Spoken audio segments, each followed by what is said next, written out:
নমস্কাৰ job latest YouTube চেনেলৰ ফালৰ পৰা সকলোকে স্বাগতম জনালোঁ। আজি মই বিশেষ এটা আলোচনা কৰিম, খুবেই গুৰুত্বপূৰ্ণ হয় সেই আলোচনাখিনি। গতিকে আপোনালোকে ভিডিঅ'টো আৰম্ভৰ পৰা শেষলৈকে চাব।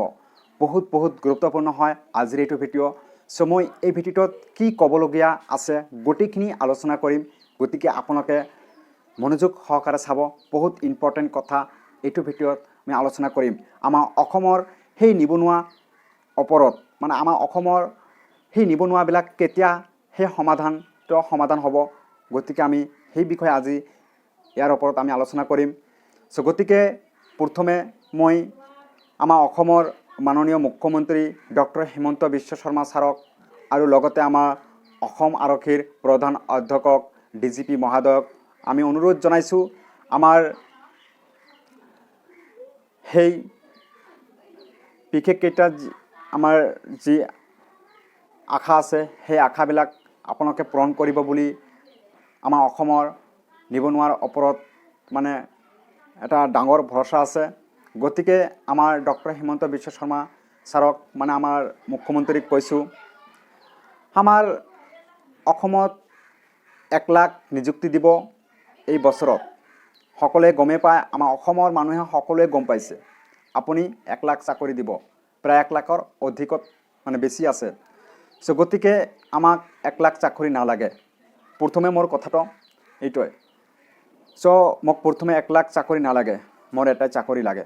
গতিকে যেতিয়া আপোনালোকে বা আপুনি যেতিয়া ভাষণ সেই নিবনুৱাৰ ওপৰত যেতিয়া ভাষণ দিয়ে, তেতিয়া আমাৰ অসমৰ যিমান নিবনুৱা আছে সকলোৱে নিবনুৱাবিলাক জাগি উঠে যে হয়, আমাৰ অতি সোনকালে আমাৰ সেই নিযুক্তি প্ৰক্ৰিয়াটো আৰম্ভ কৰিব।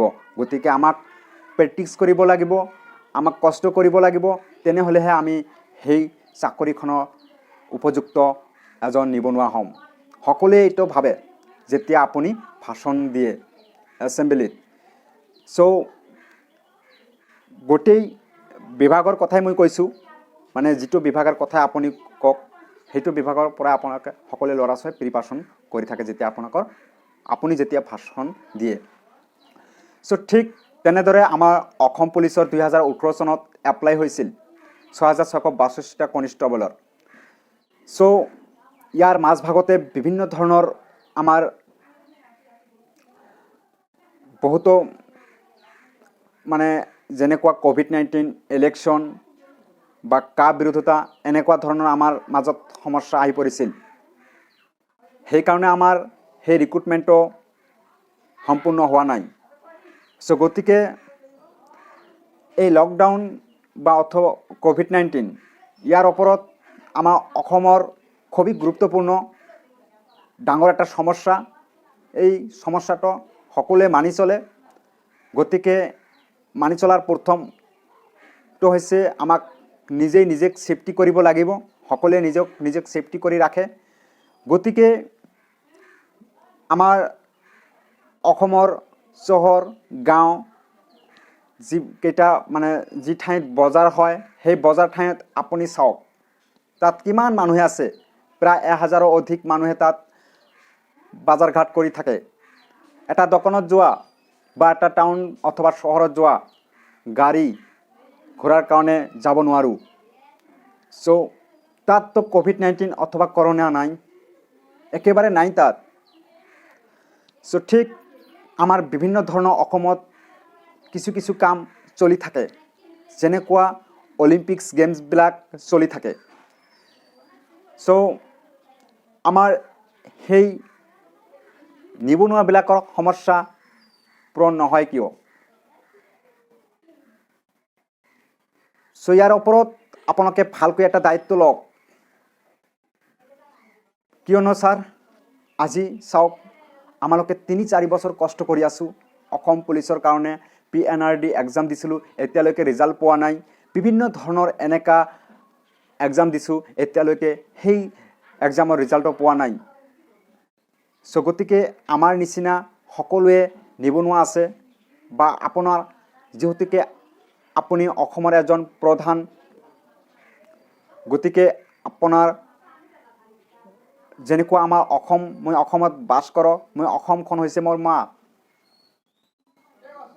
চ' গতিকে ঠিক তেনেদৰে আপুনি আমাৰ অসমৰ প্ৰধান, গতিকে আমাৰ অসমৰ যিমান ল'ৰা ছোৱালী আছে, আপোনাৰ ল'ৰা ছোৱালী।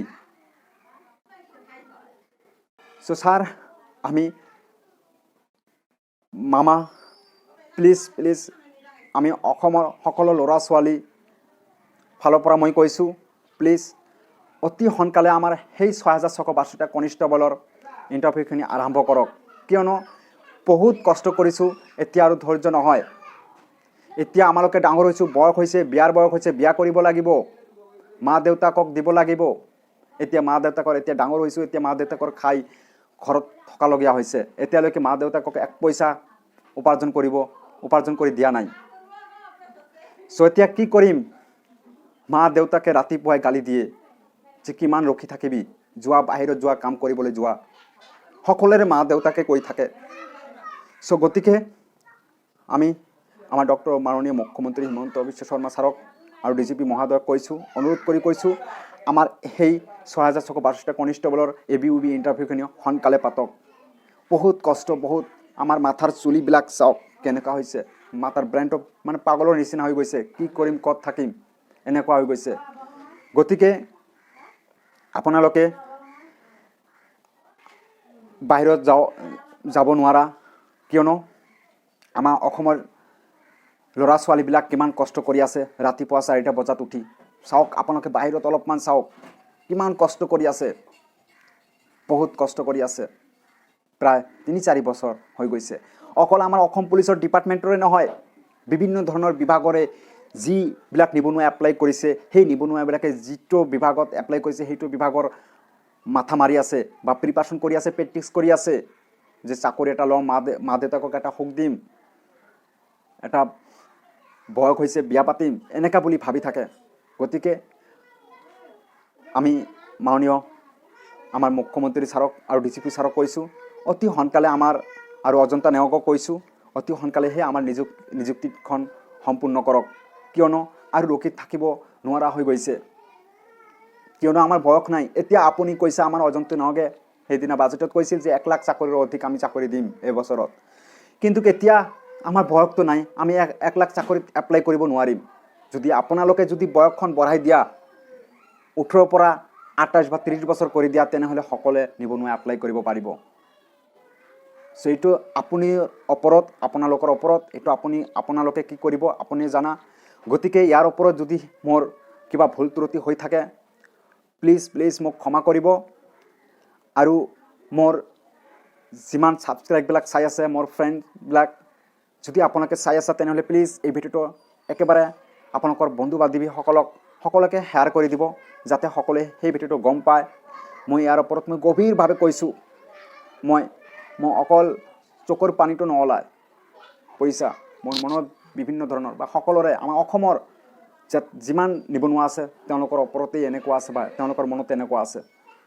গতিকে মোক ক্ষমা কৰিব যদি কিবা ভুল ত্ৰুটি হৈ থাকে। চ' ভিডিঅ'টো সকলোকে শ্বেয়াৰ কৰি দিব ফ্ৰেণ্ডসকল, আৰু যদি ভাল লাগে তেনেহ'লে প্লিজ লাইক কৰিব। জয় আই অসম।